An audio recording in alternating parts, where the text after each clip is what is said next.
fellow travelers. My name is Killer, and I'm joining Chippy and Vertek at the Golden Feather. Come on in, grab a seat, and let's share tales of adventure.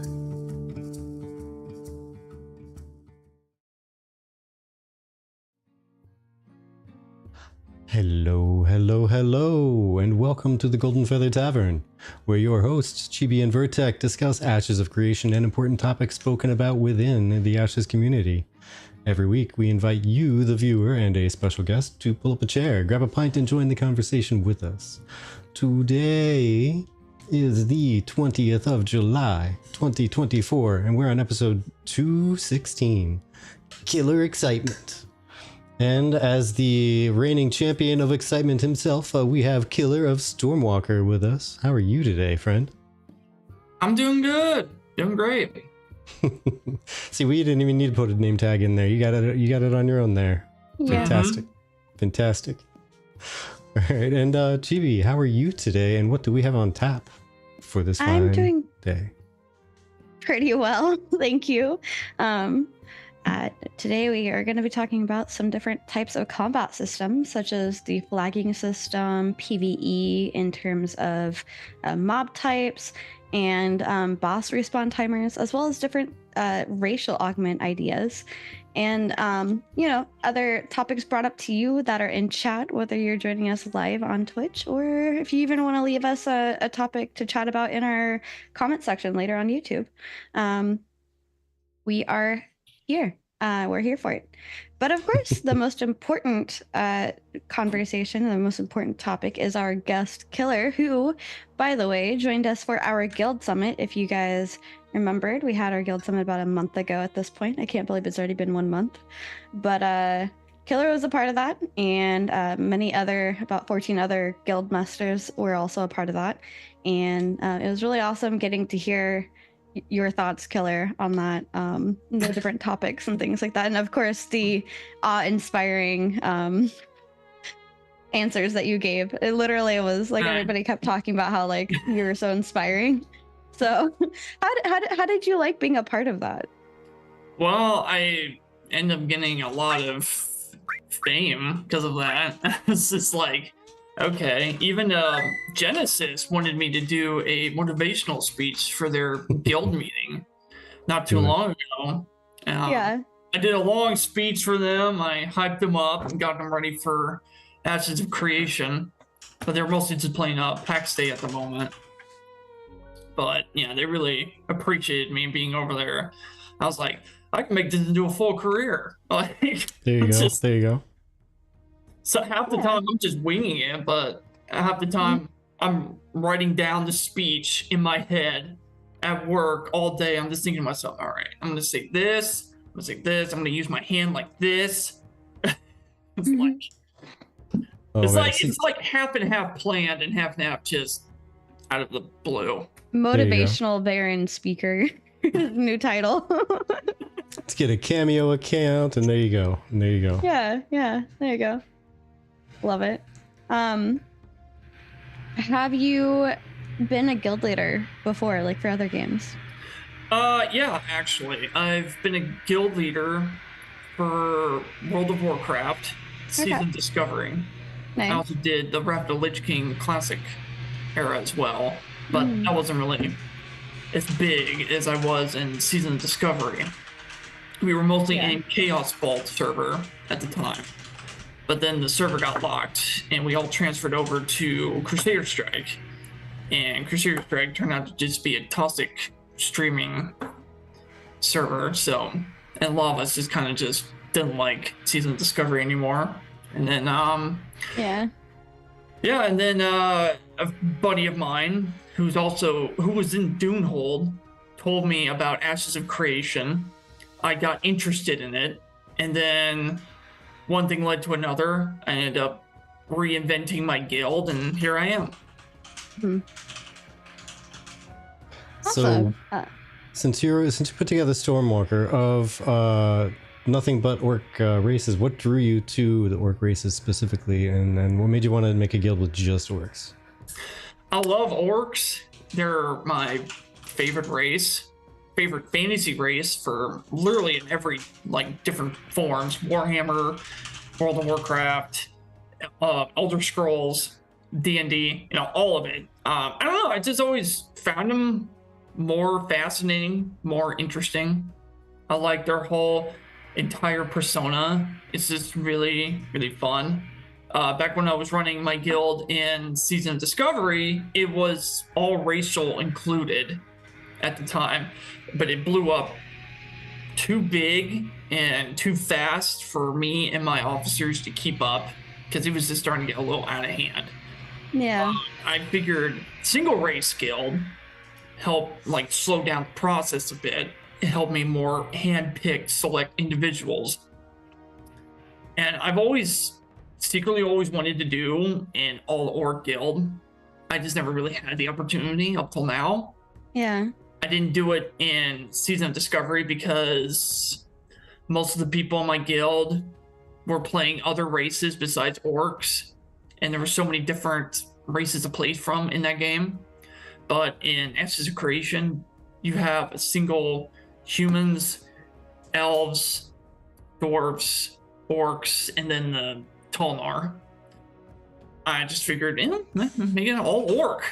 Why not? I love orcs. I want to make an all orc guild. You guys didn't have any all orc guilds in the RP community, so I figured, why not? Bring it. Hey, you don't have it, build it, right? Exactly. Hi, nice. Welcome in. Welcome in, nice. Don't doubt a green or red meaty boy. Yeah, and then Penumbra says, in D&D, orcs are for killing. I'm stuck in the 2nd edition. Oh, lordy. So, now though, we kind of circle back to what's the most exciting thing that you're looking forward to with running a guild in Ashes of Creation. Mostly I'm most looking forward to is one day holding my own node. I don't expect like a Metropolis level node. Like that seems like a lot of work if I can maybe probably get enough support, but one day I'll hopefully become mayor and manage to like my own very own all orc city, all node style as well. And I'm really looking forward to the node war systems, the world PvP, the PvP, because I'm really into the PvP stuff. The PvE, I'm like, whatever, PvE is going to be PvE. Rating is rating. Like I've had like some drama history with like rating and all that. So I mostly kind of want to focus on the PvP aspects of it. But if I have an officer who wants to focus on the rating stuff, like that'd be good to have. You can help manage with the rating PvE stuff. You can focus on all of that, and I can focus on what I want to do. Right. Yeah, so that's what I'm mostly looking forward to, is just to create an all-orc city. Okay. Oh wow, that's gonna take some effort right there. Oh yeah. Have you planned out how you're gonna make that happen? Well, first of all, I'm gonna make sure that the entire node is gonna be orcs and orcs only.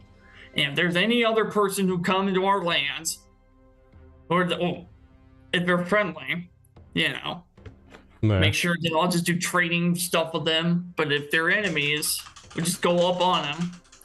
We create like a huge port, seaport for trading between seas.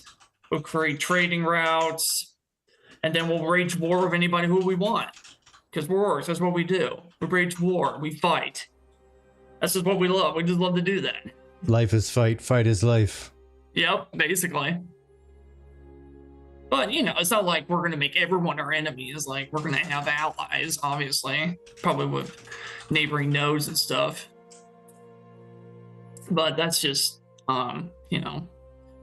that's wait until, like, the future. Right now, it's all just planning and dreaming of creating an all-orc kingdom. An orc empire. Nice. Orc empire forever. Now, so what's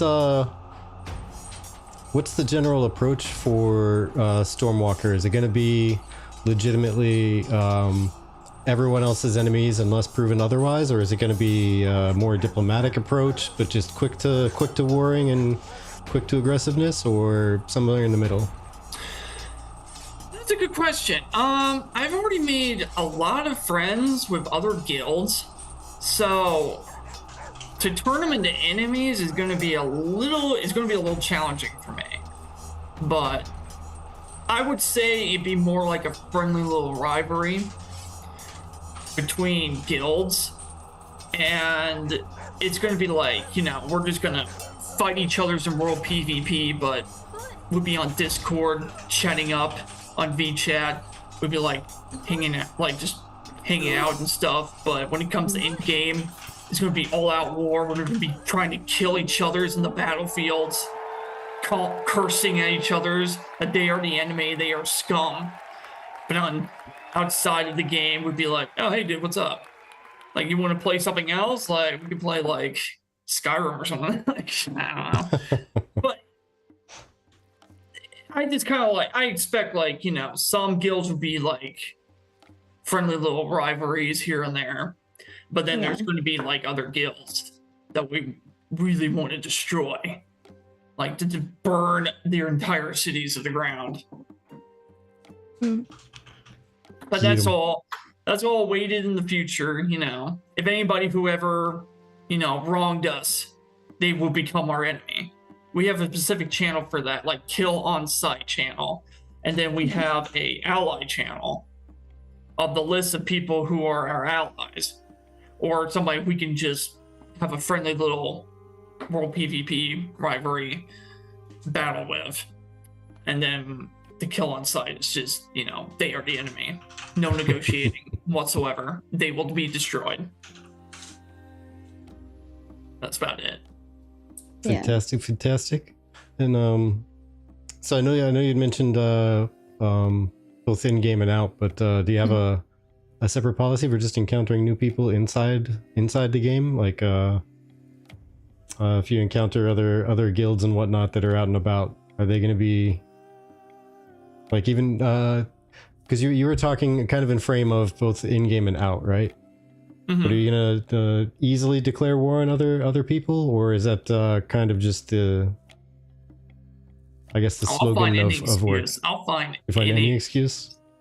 Find any excuse to go to war. If they came into our territory, they better have a good damn reason why they're there. We're not going to be openly hostile, but we're going to be pointing our weapons at them, why are you here? What do you want? You want to trade? Okay. Now you're going to be trying to claim areas as almost like your turf as well. I mean, outside of specifically your node. Well, no, I guess even your node. Like, if your node ends up just being, say, like a tier 4 or 5, it doesn't make it to quite metro. Are you going to be trying to claim that land, so to say, and chase other people off? We'll try to claim land. Mostly just for resource reasons. Also, just because we want to. But I imagine, if we're going to invade a neighboring node, or we're going to try to conquering other nodes, it'll mostly because of 2 reasons. 1, we don't like that node. 2, they have resources that we need. And that's it.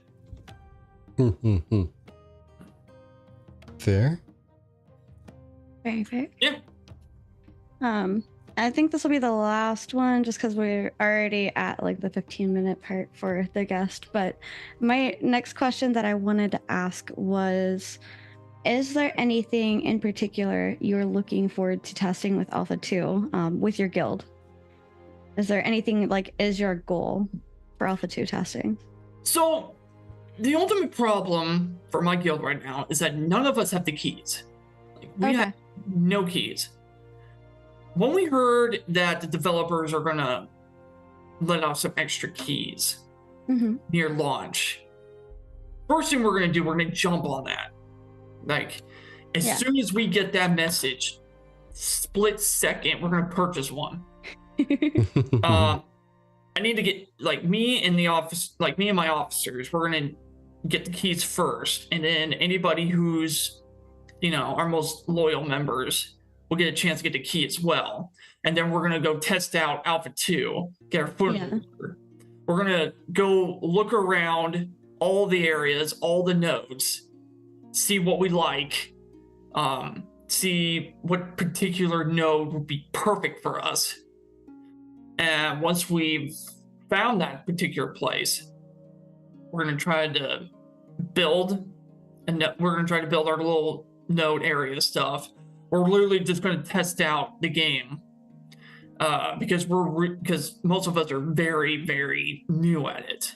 Like for us, this is going to be like touching our toes in the water. So we're going to be very exploring the areas. We're definitely going to try out the PvP when we get the opportunity, but our main focus is just what kind of area we're going to be like settling in. Yeah. Okay. Very nice. Very nice. Yeah. And that's a question that I think a lot of people are asking guilds, like, oh, where are you going to settle and things like that. And I think that the kind of answer for that overall is more of a, like, it's not just a straight answer. It's a depends answer, I think, in my opinion.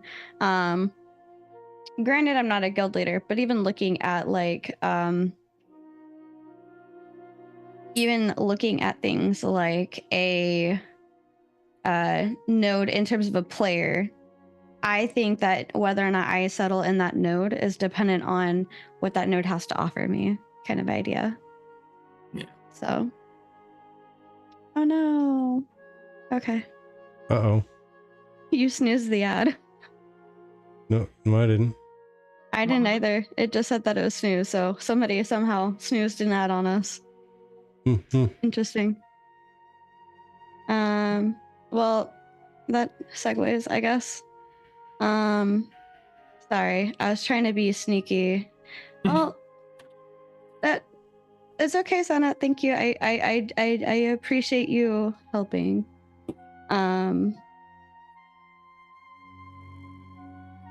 Sorry, give me a second. Not exactly used to having a mod on hand. It's a new experience. Yeah.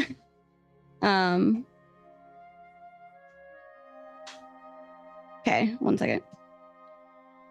Z, speaking of not having mods on hand, maybe we'll see you more often on Saturdays.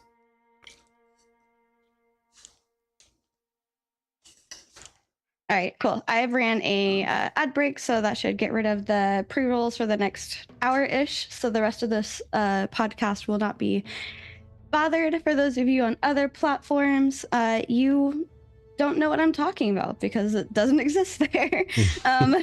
So just as a little bit of a preamble, one question that we have before we go into the full podcast today is, do you like this time? Because Vertec and I are possibly considering going Saturdays again. We initially went Fridays because we were up in Virginia and there was family closer to us. Now we're noticing that, I mean, even getting ready today, there's a lot more opportunity. So the likelihood of us starting on time is going to be way higher.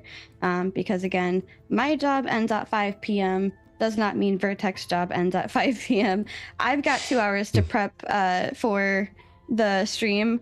Vertec does not always have that time. So by doing it on a Saturday, not only do we have a lot more time to prep, but I also feel like, you guys that are probably across the pond, like Z, are probably going to be more likely to come in and hang out with us. And then, it's a weekend. There's no work to get up for in the morning unless you work the weekends, which I'm sorry if you do.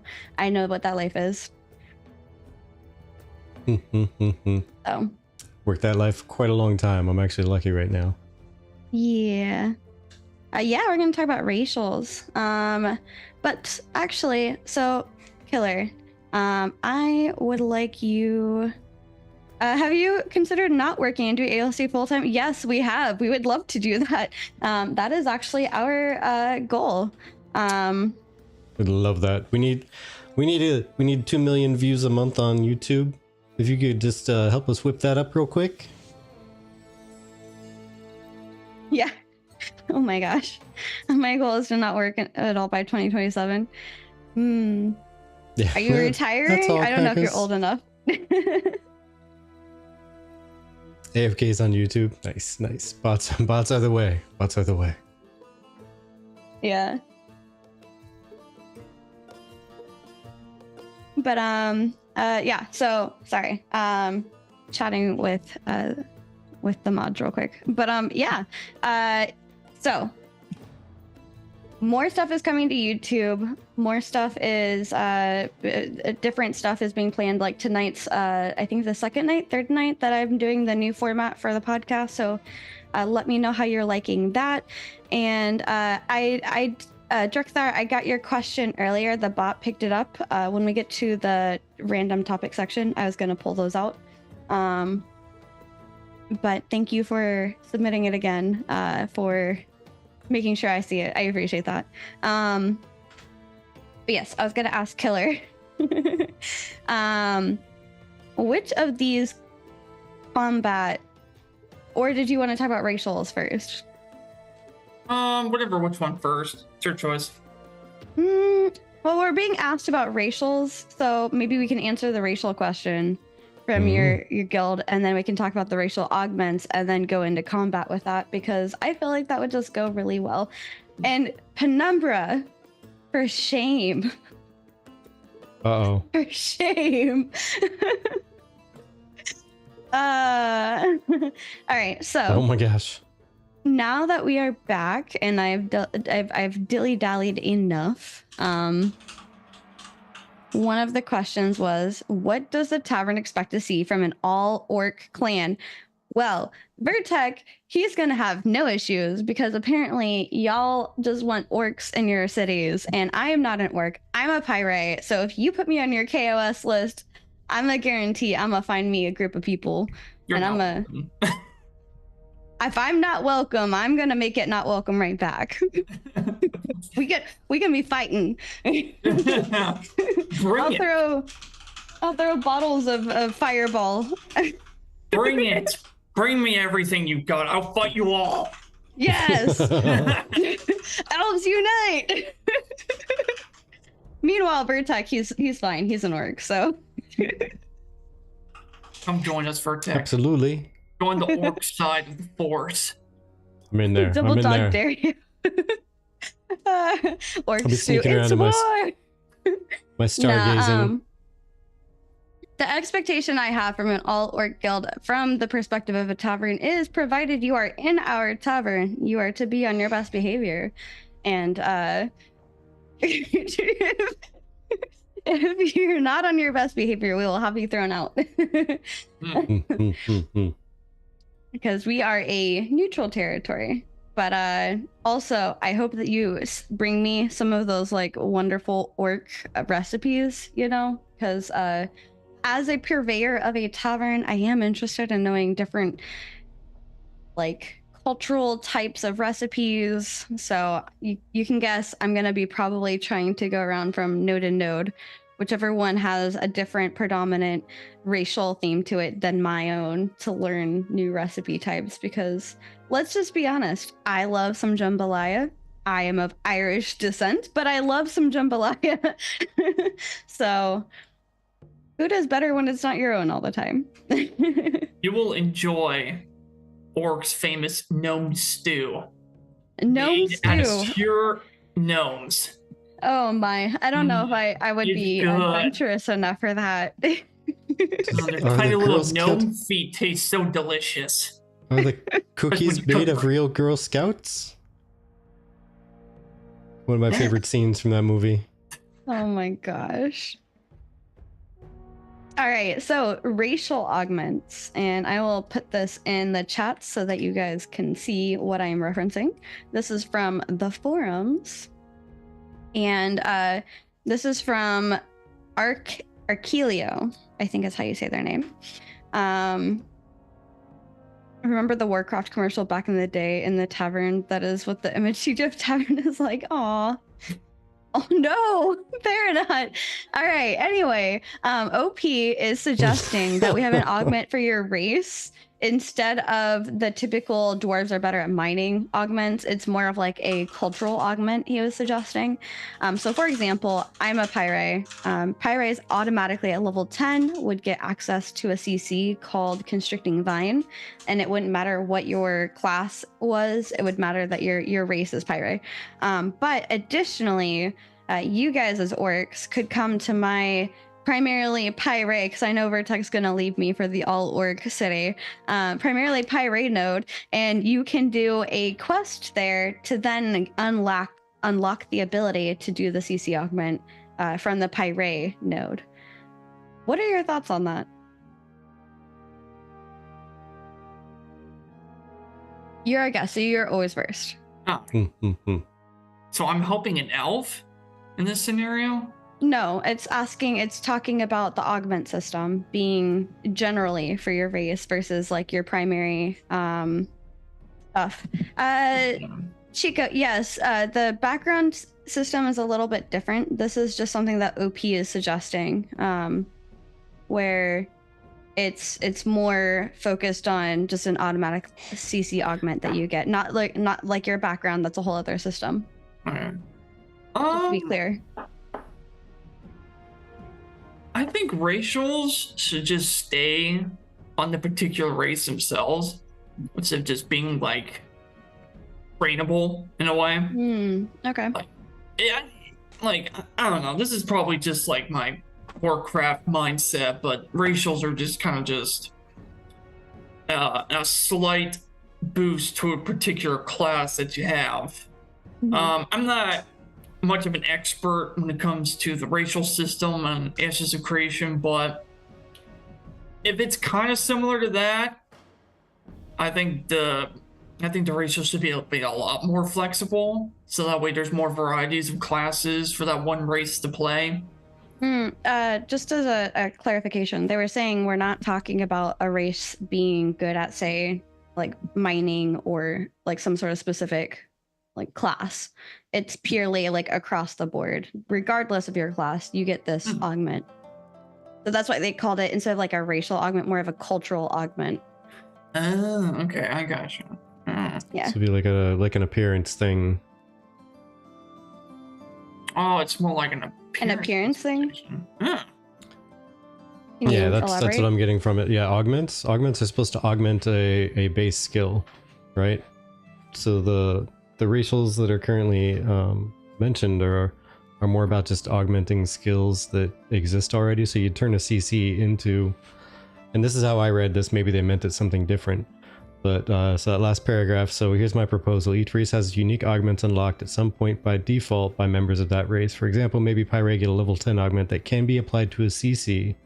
Now the ability is called Constricting Vines, which causes vines to reach up, grabbing the target's feet. So it'd already be a CC that would slow someone or root them, in this case, for a half a second, but it would instead augment it to be Constricting Vines instead of whatever it was before. So yeah.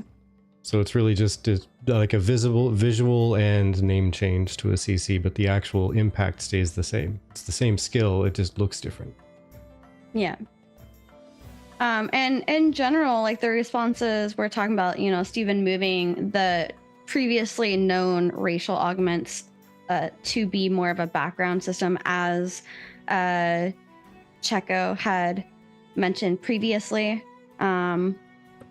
And a couple of the other people were saying that they would like it to be able to be something that you could buy as well. So that way you can choose to be, like, for example, if I am a part of a junior node, then if I want to associate with like the parent node that is junior in style, then I can, as you mentioned with the culture, I can then buy into what that culture is, or as OP had suggested, do a quest line for that culture CC augment swap. Yeah, and see, like going through some of the conversation here. By the way, I think it's supposed to be pronounced IV, because I matey. That's how it's spelled, AYEVEE, IEV. But yeah, racial should stay as racial is not trainable. I kind of 100% AV. Okay. So I had it right the first time until I started second guessing myself. But yeah, racials I think should stay racials, not trainable. It should stay as that race. Now, the only exception to that I've had as an idea in the past would be there should be racial recipes that can be unlocked by being that race, and going through your racial questing and whatnot. Some of it could unlock some recipes for cooking and stuff. But those recipes I would like to be trainable if you are a member of a node that has that other a different race as the primary race. So all the architecture and everything, the game is already built around that race as the majority in that node. So then if you live in that node, if you're a citizen of that node, you could train to get those recipes. But that to me makes sense, and it feels good too, right? Like you could live in a node that's a majority of a specific race, and then therefore you can pick up some of their cultural recipes for food and armor and such like that. Yeah. And I mean, let's be honest, if you think about this in a realistic way, I don't know, Killer, where you live, but if you live in a city that's predominantly Asian filled, or if you move to an Asian country and you lived there for a long enough time, you're going to adapt their ways, and you're going to maybe, instead of making dumplings the way that we make it here in the US, we might make it the way that they make it there. Or instead of the way that somebody would have like their way of creating outfits and fabrics, maybe that's created in a different way than the way that your homeland is made. And I think that that's a nice way of being able to be a part of this culture of your node. And like maybe if you really love how for me, I love Nikoa, so I would love to be a pirate who's a Nikoa like in a Nikoa type of a node. And I would love to have some really awesome Polynesian inspired tattoos on my pirate, just because I think that looks really cool. Yeah. Dwarf, best dwarf. Yeah, exactly. Yeah. All right. Well, yeah, then I probably definitely would look for a node with stormy weather, because, Stormwalker. I think that'd be kind of fun. Thunderstorms, hurricanes, rains. Yeah. Yeah. Only the strongest can survive. Yeah. There we go. It sounds like factions, actually. Interesting. I don't know. To me, it's more of like a cultural thing than a faction-y thing. But maybe. That sounds really cool, though. Like, you can literally like create your own little faction within the game. Like, well, I feel like so you've got like if there's another exact not duplicate, but if there's another guild who's primarily orc focused, right? Yeah. Your faction is Stormwalker, right? Yeah. Stormwalker clan. And I almost called you Stormcaller. I don't know why. Stormwalker clan. And then their faction is something else because they're representing a guild. It's kind of like, in my mind, I see factions in terms of society, not racials or culture. Because I have actually played Pathfinder, right? Pathfinder society, etc. There's different societies that you can join, and that gives you benefits, but it had nothing to do with your culture.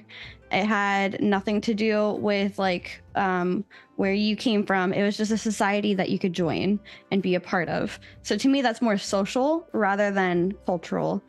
Can the two mix? Yes, I think that there could be some factions that are cultural based, but I think most of it is societal based. I think that is kind of awesome that we can create our little culture on just that particular node area. So that'd be kind of that's definitely like going to be some fun RP right there. Yeah, like Stormwalker clan would literally have its own unique little thing going on. That'd be sweet. Yeah. AV, to answer your thought, because you're saying, wouldn't that be like factions are cultural, factions such as in WoW, you had to gain favor with a race or a faction and you could learn the recipes from that faction. I'm saying, to me, a faction would be like this Dunir node is a faction of like a part of this faction, and that Dunir node is a part of this other faction, and they have two different ways of doing things, even though they're the part of the same race, if that makes any sense. But I mean, Ashes doesn't have any factions, so there's not really a faction system as far as I'm aware of. It's all player driven. It's similar in idea, right? Each guild and node is going to be its own micro faction. Yeah. Nice. So basically what Guild Wars 2 should have been. Basically. Yeah, I think Drixar, like I agree more with you that the factions will be more player created or player made rather than NPCs of a node that you can learn from. But I could be wrong. Who knows? But yeah, I just thought the cultural augmentation of a skill would be really interesting to see. Yeah, I know that you're using that as an example, Avi. I understand. So we're talking about doing combat. Let's see, where should we go in with this? Okay, let's go into open world raid boss spawn times. So let's imagine you and your guild, you're part of a node, your all orc node, and you know that there's some wandering raid bosses out there that you would like to be a part of. So OP for this was asking for raid windows instead of like purely random respawn. The argument is that it makes it easier for PvE players to have a set schedule or a block for like of time to do their raiding. And overall, people in the forum were against the idea. They said it removed adventure, especially a couple of the PvE players spoke up with that. Another person said they preferred if the boss was maybe at the end of a dungeon, so that way you couldn't just use your ult to see if the boss was up. You'd actually have to go through the dungeon to see if the boss was up at the end. Overall, I don't think that there should be set times. As much as I love planning to do raids, I do agree with Famous that it does get rid of the adventure of looking and seeing what's available in the world. But what are your thoughts? Killer. You know, so long as the PvP is good, so long as the combat's good. For me, it's like raid bosses. I'm used to like fighting them in like instance included territories. The only rare times I've ever done like out on the world bosses was just back in Classic WoW, and that was always chaos because you had like enemy factions or like raid groups fighting you while you're also fighting the boss at the same time. So I am a little bit curious how they're gonna like do that. Like, are we gonna end up like fighting amongst other people? And if we do, like how would it work? Like whoever kills the boss first, like whoever like tap targeted first. But I think like the way how I would deal with it is just simple.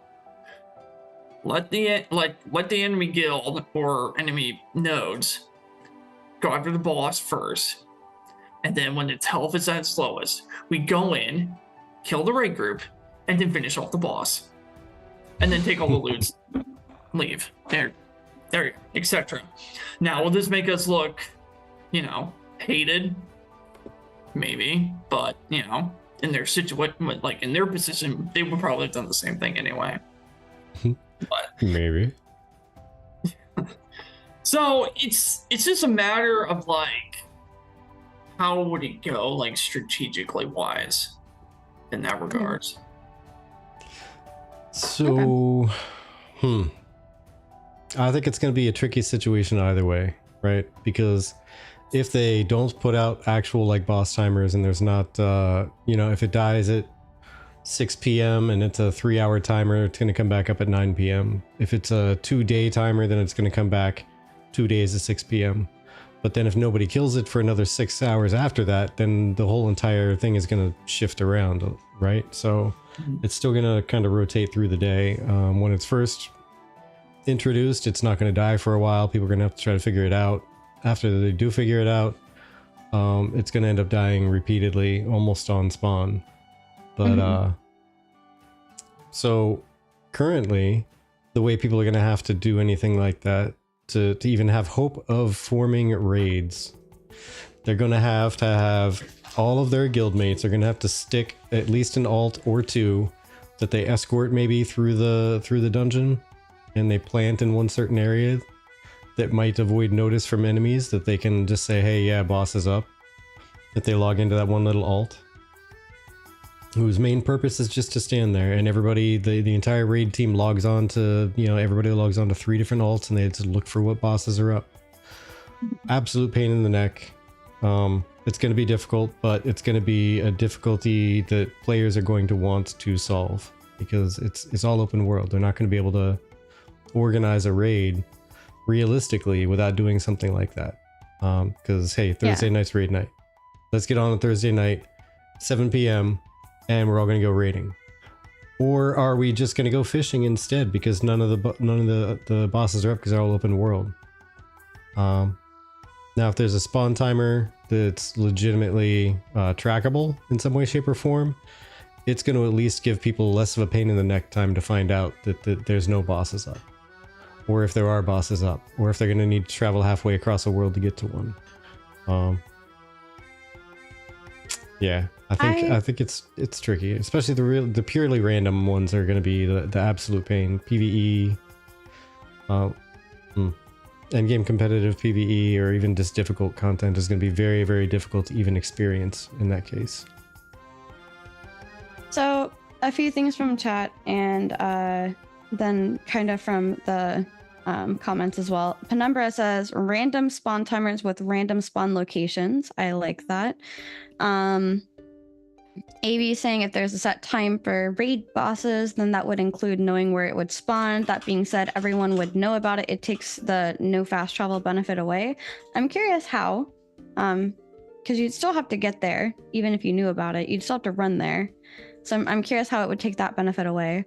Does Reva says problem with is the group with the most damage to the boss takes the loot. Dirkthar says the only true way to combat it is to randomly have it spawn once a week. Noobtastic says it would feel real crappy if you fought your way through dungeon, including PvP, etc., and there's no boss there at the end of the day. But then again, it's still a fun game to play. So I'd say a compromise of a large window, maybe tough balance for sure.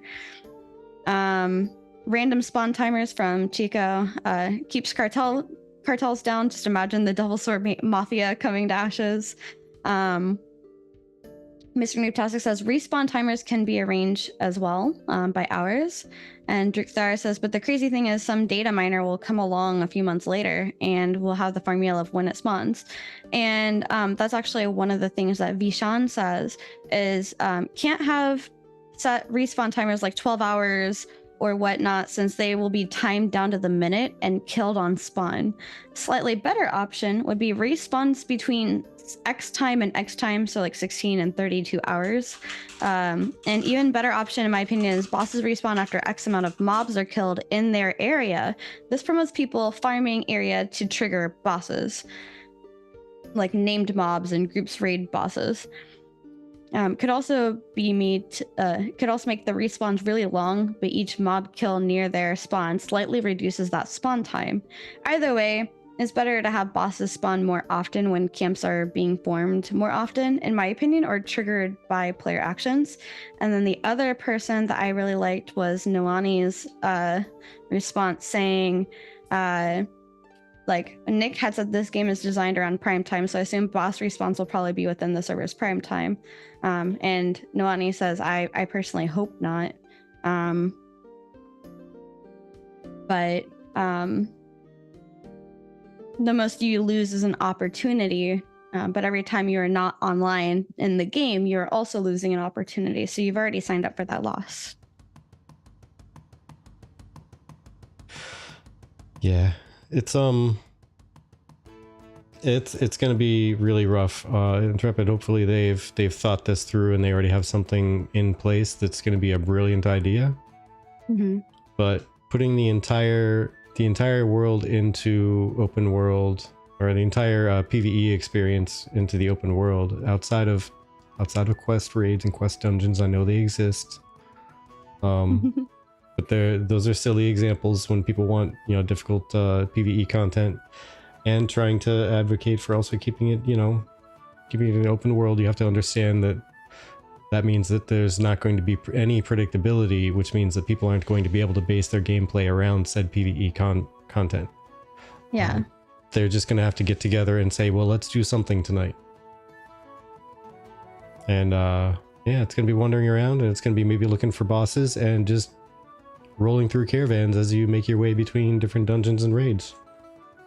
And I think like the suggestions of random timers that can last up to 3 days, to me, just sounds absolutely dreadful when it comes to trying to do PvE content. Like, if it's a PvX game, you need that PvE content to exist and to lure PvE victims, players, into the game to want to play. Yeah. Well, random spawn locations. Sorry, GB, but yeah, just to respond to Pen real quick. The random spawn locations for world bosses, yeah, but for dungeon and raid bosses, that would be kind of weird, in my opinion. Like, spawn timer maybe within, like, say 2 to 6 hours or 2 to 8 hours or something, but between 1 and 72 hours, like has been suggested by a couple people. That sounds bananas. Yeah. Also, if it's timed, where it is, the PvP people will be there. Yeah, that's fair. If you know where the raid was, then you can make your way there in advance. Oh, I see what you're saying. So you're combating the slow travel times because you're counting down to when something would be respawning, which honestly, somebody else was mentioning, like, that knowing exactly when a boss would spawn kind of gives you that 40 versus 40 versus boss, which is intense. I can only imagine what that's going to be like. But this is also one of the systems where Steven specifically said, at least in 2018, a single-digit percentage of the population will be capable of defeating certain content. And so I think it is within Steven's intent that, this is not something that's viable to everybody. It's may luck be with you. Yeah. May the odds ever be in your favor. Good luck. Which, does that stink? To a degree, yes, but also I don't know. I'm not that sweaty. I think I'd be fine. It would be sad to not be able to participate in everything that I might want to participate in, but that's also, up for debate. So maybe the initial world boss we don't get to be a part of, but then the next world boss, like, we happen to be really close to it, so because of the node being really close to the world boss, we have more of an advantage on that. I don't know. But the next part of this is talking about homogeneous areas or highly specific PvE content according to classes. And I'm going to share out this link as well. And overall, this is from Mayo Sodas, I think is how you say it. I'm sorry. Overall, they were wondering if the zones will be more beneficial to certain classes. So, for example, tanks and rangers being able to handle more of a meleeed mob versus like more of the ranged mobs. And people had mixed feelings on it, talking about how, there's a good mixture. There should be a good mixture of mobs in any particular zone area versus all of the zone is known to be more melee focused mobs. And that way it can appeal to everyone. And that PvE shouldn't be equal across the board for the different classes because OP had asked, will all classes be equivalent in PvE in all areas?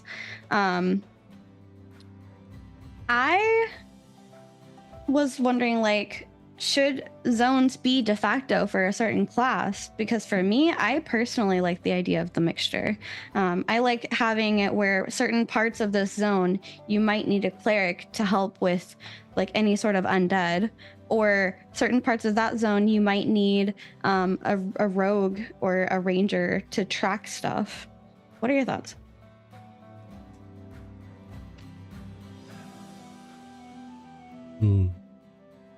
Killer, you're always first. Killer? Yeah, sorry. No, actually, you go first this time. I'm still trying to process some things. Also, I'm trying to make my hat light up. Okay. Gotcha. I think it's an interesting suggestion, or a question even. And I think what they're kind of getting at is just because of the design of enemies in the area, would a certain class just do better in that area? And I kind of like that. It would provide a little bit of preference for hunting areas and spread things out and keep more areas relevant, I suppose, instead of having an absolute full mix, and then next thing you know, it's just going to be kind of mob soup in there, grabbing everything. And there's going to be, ranged, magic, physical, melee, all that stuff into one big pile as you're fighting things. But that being said, with most of the game being balanced around group play, it almost makes sense to have everything kind of mixed and varied, so the entire group is actually reacting to mobs in an area. So if it's not really balancing the game around solo play, making it so that one area is more fit to certain classes, I'm not sure if that would work out terribly well, because you would need to just get a party of all rangers and a tank and a healer. Yeah. Fair enough. All right. There's only one class that should be better than all the other ones, and that's a melee DPS. All right, warrior style. Okay, and you know what? Not even like swords or maces, only axes. Axe wielders who chop things with their axes. That should be superior in every form. PvE, PvP, everything. Okay, that's just my opinion. All right, and only axes. With only axes. Okay. And then he has to be green too, with orcish teeth or something. Yeah. Okay.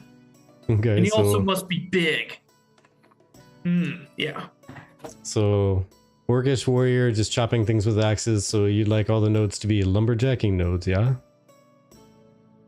I mean, you can cut a stone with an axe if you're strong enough.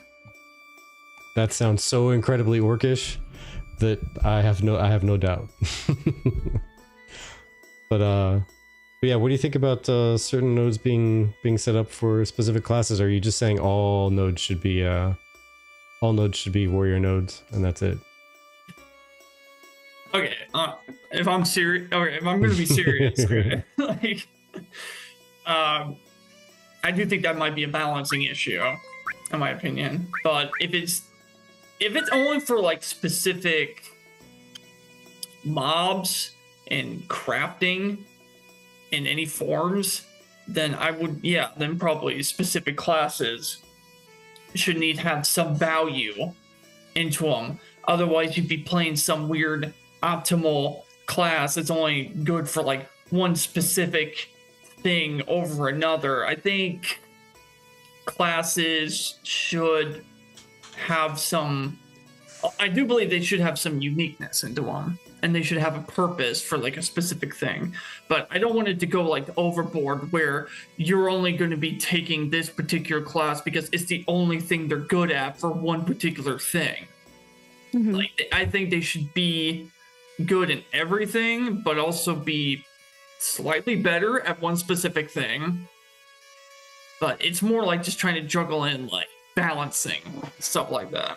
Yeah, and I think that the idea, because we already know with PvP, it's going to be a rock, paper, scissors kind of organization. You know, it's not going to be a one-to-one, like this counters that. It's going to be more of like rock, paper, scissors. The way that you build yourself will counter another build, etc. And I like that kind of delving further into PvE as well. Ray Lama says the idea of avoiding level gated areas in Ashes of Creation is definitely a refreshing approach, as it encourages exploration and keeps the world feeling like alive and dynamic.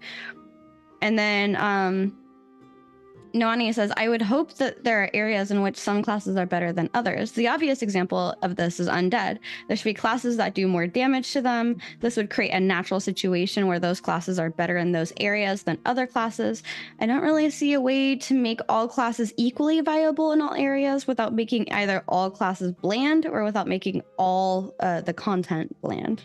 And I think that's also like a really important thing. You know, I think there should be, we have natural differences. I'm better at planning than Vertec is. Vertec is better at sound design than I am.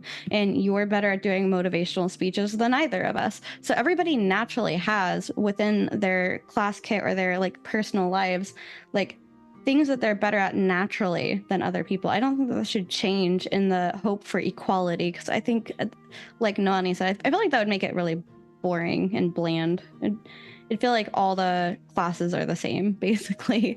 But I could see like a secondary augment allowing you to do more damage against an undead if your secondary augment is, say, cleric, or maybe you're able to handle other mobs better because you're a range versus a melee.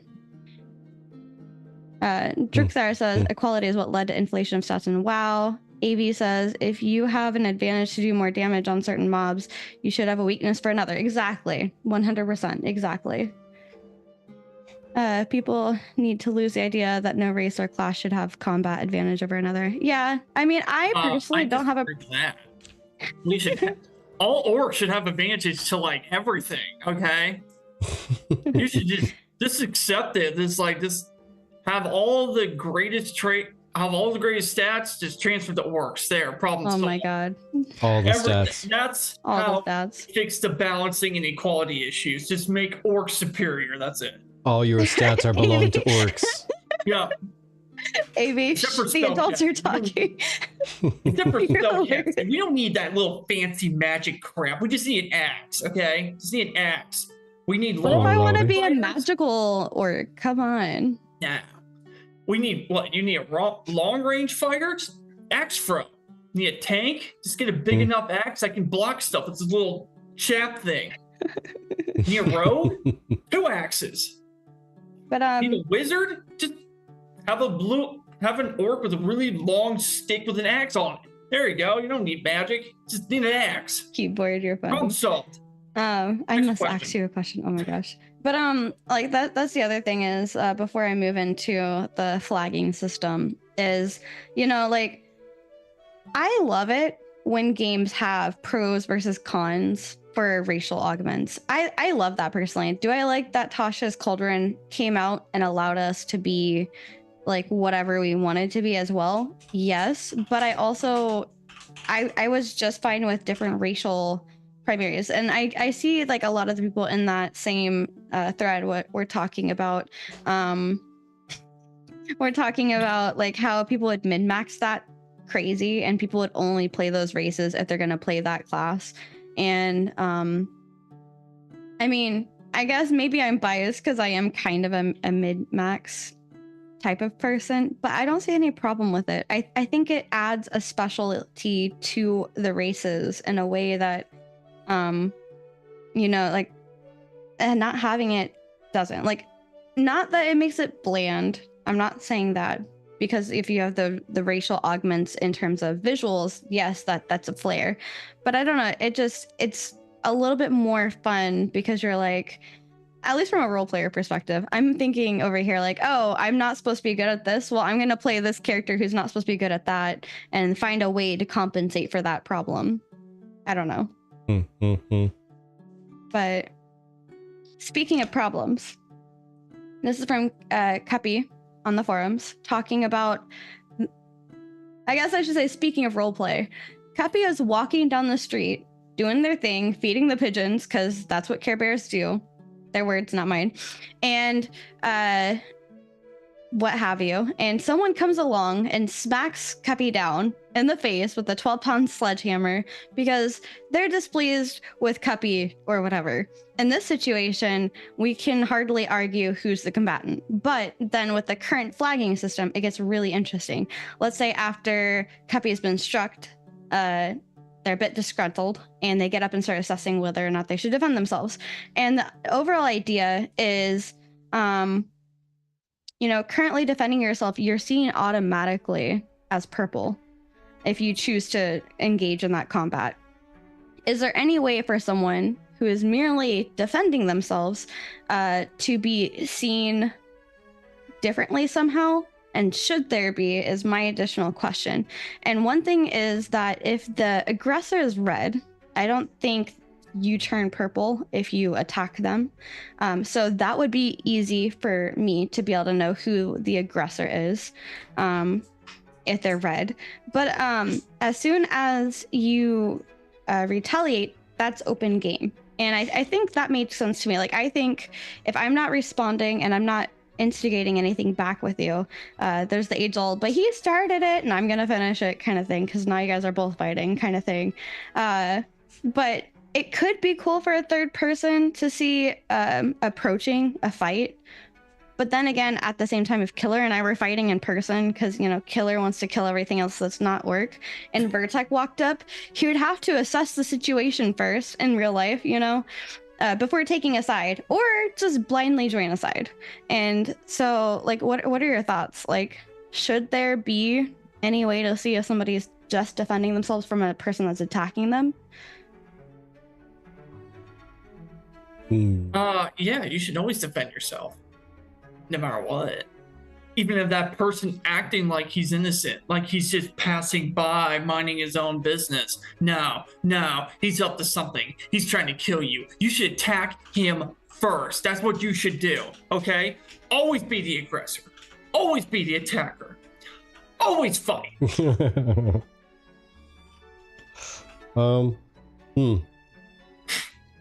As far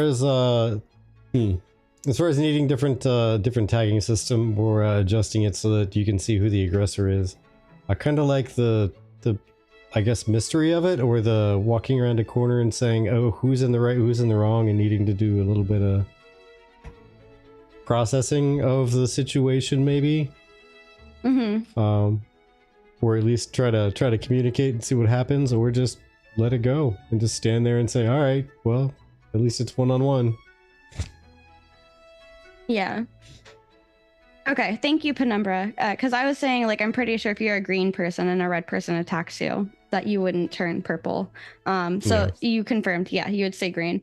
But yeah, I think that while I like the idea of being able to see a different color for that person, let's say yellow, for example, you're neither purple nor red nor green, but you are merely like defending yourself. I think you should turn purple maybe when you kill the other person, if you want that flagging system to be a thing. Because yeah, sure, you're defending yourself. I'm a purple person, I'm gonna kill all the Christmas people. Wow, Viking.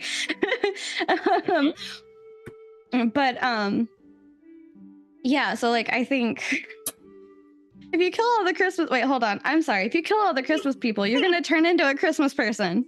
I'm just saying. But I don't know. I think while it might be cool to have a way to see, who attacked who, I think at the end of the day, it should be, like, dependent on your own assessment on it. I don't know. Attack the person with the higher health. That way you have an advantage against the last standing player. There you go, Pally. That's a strategy for sure. That's definitely a strategy. I like that idea. Keyboard says I'd always attack the orc. What?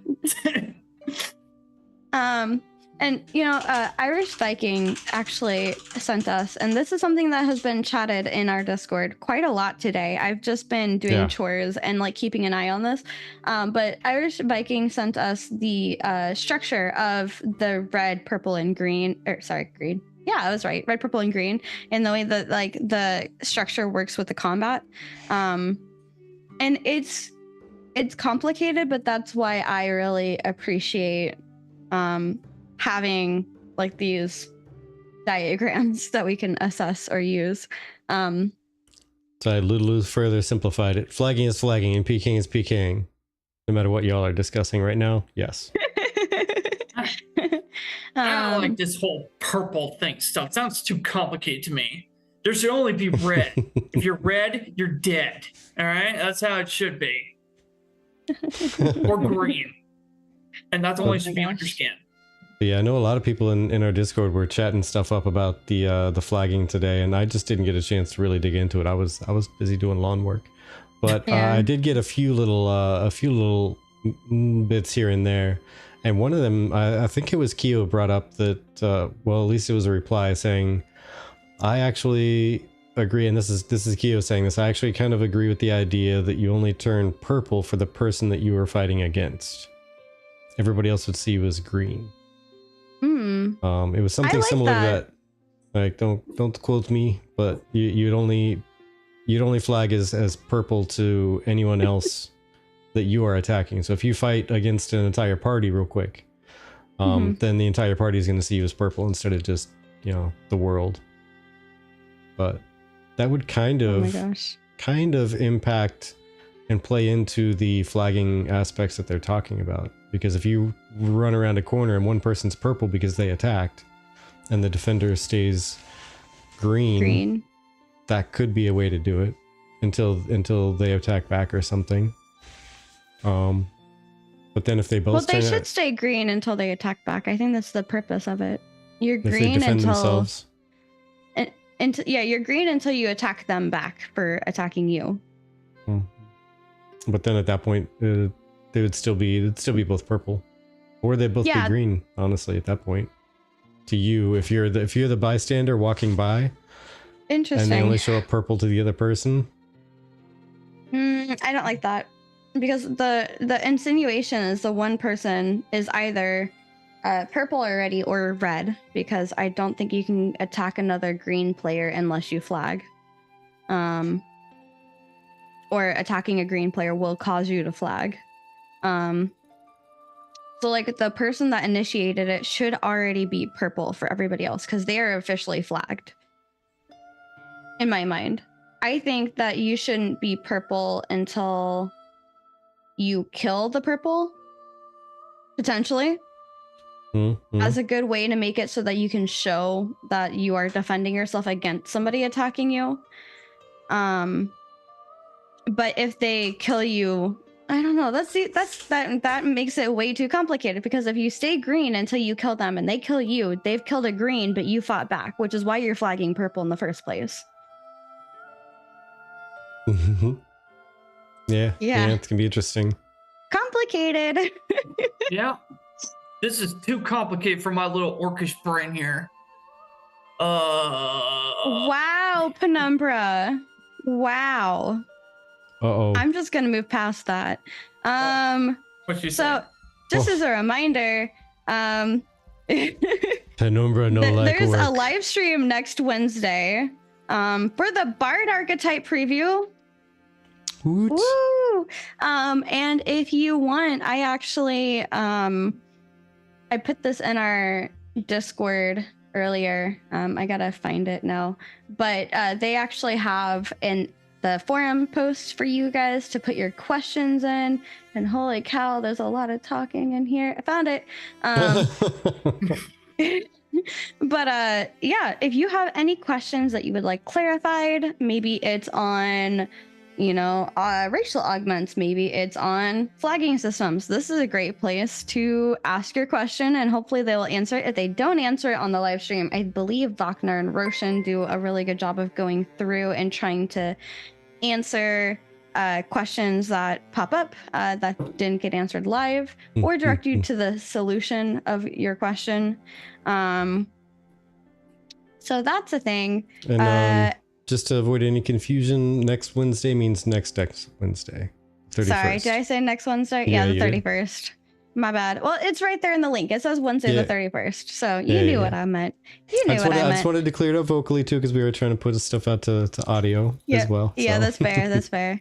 And then the other thing I wanted to share, Dolium, who has been a mighty fine purveyor of, or creator rather, of memes and has been blessing our Ashes meme channel with memes, is putting together a data sheet that they plan to use to collect data while testing corruption. The main basic topics are on data while making corrupted kills, data for cleansing corruption, and data for death while corrupted.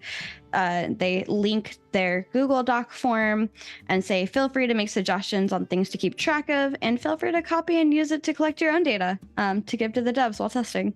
I really like that. I think that that's really awesome. So I wanted to highlight that as like a community or a fan focus, community focus, because I thought that was really awesome for them to put that together and share it. So yeah. Absolutely. Yeah, exactly. But yeah, that's kind of all I really had to share. Is there anything else that you want to talk about? No, I think everything's covered as far as I can think of. Killer, did you have any topics you wanted to bring up? We could talk more how orcs are better than everyone else. Oh my gosh, Kubo. If you are fine with it, I suggest we read over. I mean, obviously, Tangents of Creation typically goes live around this time-ish. But it is their 2-year anniversary, by the way. 2-year stream anniversary. Sounds like a good time to visit. Yeah, I think it does, Noob. And we'll see what that is all about and how it's done when we get into testing for Alpha 2. But if I recall correctly, I think you can find it on the wiki. By the way, here's the wiki. Yeah. I believe they have combat log. Yeah, it's going to be a combat log, but they're probably not going to make it like exportable to do like World of Logs type of stuff or anything like that. It's just going to be literally in your chat that you can scroll through and look at. Yeah. That's what it seems like. Yeah. But, I mean, it's kind of one of those things you go through, you keep track of what happened, and, you know, you see for yourself if you've done enough damage for what you're looking for. You gotta do all the calculations. It's so fun. Numbers, who knows? numbers. Maybe somebody will create a DPS Excel sheet where you put in like the different numbers that you made, and it gives you an idea of what your DPS could be. Like it's a pre-made formula calculator thingy. So, but on that note, I want to share out. It's not working over there. Oh, there it is. Just kidding. Here is our guest socials for those of you watching later on YouTube. It is in the description. Ready for you to click. And Killer, any final thoughts today? Anything that you want to leave them with? I can leave them with something. Ready, set, go. For those of you who want to play the greatest race to ever live, to be part of something amazing, to be part of a clan, to be part of a brotherhood, to be part of a family, come join the Stormwalker clan. Because under our guild, the lands, the world will tremble under our mighty feet. Everyone else is lesser to us. Join me in creating the almighty Orc Empire. We will rule Ashes of Creation. No, we will rule all MMOs in general. For orcs exist everywhere. We exist in Lord of the Rings, we exist in Warhammer, we exist in Warcraft, Elder Scrolls, D&D, and other stuff I can't really list right now. But the point is, we are more than just a clan. We are part of a culture, a society, a way of life. Join me. Join the Stormwalkers. All right, that's no. Grumpy guy coming in with actually, yeah, there were a couple people thinking you were talking about different races for some reason and not just the orcs. They must have misunderstood the assignment. What? You must have Oh misunderstood. well. No. We don't take anyone else. Except maybe goblins. I'm gonna go ahead and start the raid. Gorblins. But for those of you on other platforms, there is the link to Tangents on YouTube currently. So if you want to continue watching on YouTube, that is their thing. I have not figured out how to raid on these other platforms, but I do have a raid on Twitch. So, yay. They've got about 5 minutes, so if you have a little bit of time, you can grab your nom-noms and get the restroom and, count up your points to make them do NSFW After Dark, pick your poisons. Would you rather? Thank you, everybody, for hanging out with us. Thank you for joining us. Thank you for spending your time here. It's the most valuable currency you have, and you've spent it here. So we appreciate it very much. As always, we do not give refunds, so I hope it was worth it. I hope you enjoyed your time. But seriously, though, that is the greatest way that you can support us is just by chatting here, and you did so. So we think you're pretty great for that. And we hope you come back. But until then, take care. Enjoy your evening. And we'll see you next time. See you next time. Bye. Bye.